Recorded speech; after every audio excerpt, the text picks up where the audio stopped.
Joint operation ng Kaugmakaps at PDEA sa Magharaw nagresulta sa pagbuwag ng drug den. 4 na pusher arestado, 156,000 piso na halaga ng shabu nasamsam.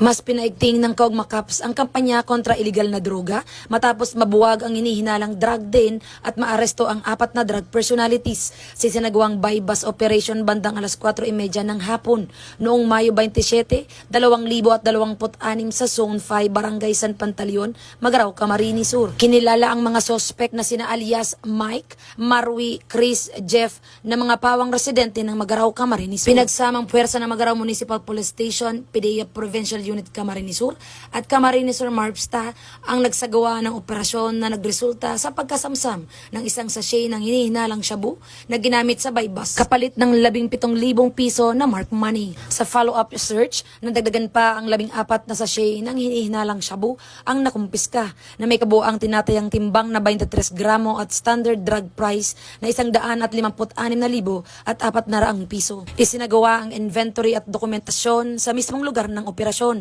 sa presensya ng mga suspect at insulating witnesses at fully recorded gamit ng body-worn camera na ipabatid sa mga naaresto ang kanilang mga karapatan sa ilalim ng saligang batas at kasalukuyang nasa kustodiya ng PDEA Camarines Sur para sa kaukulang disposisyon habang isinasa ilalim sa chemical examination ang mga nakumpiskang ebidensya. Ayon kay Police Colonel Virgilio O. Olalia Jr., Provincial Director ng Camarines Sur Police Provincial Office, nananatiling buo ang determinasyon ng kapulisan sa pagtugis sa mga sangkot sa iligal na droga sa lalawigan.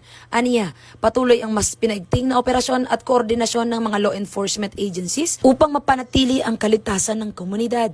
Patuloy namang isinusulong ng bagong PNP ang pinaigting na kampanya kontra iligal na droga bilang bahagi ng advokasya para sa isang ligtas, maayos at disiplinadong pamayanan. Mula dito sa Camarines Sur Police Provincial Office, ako po si Police Master Sergeant Leati Carrascal, nag-uulat sa Police News Network. Bagong PNP para sa bagong Pilipinas. Serbisyong mabilis, tapat at nararamdaman.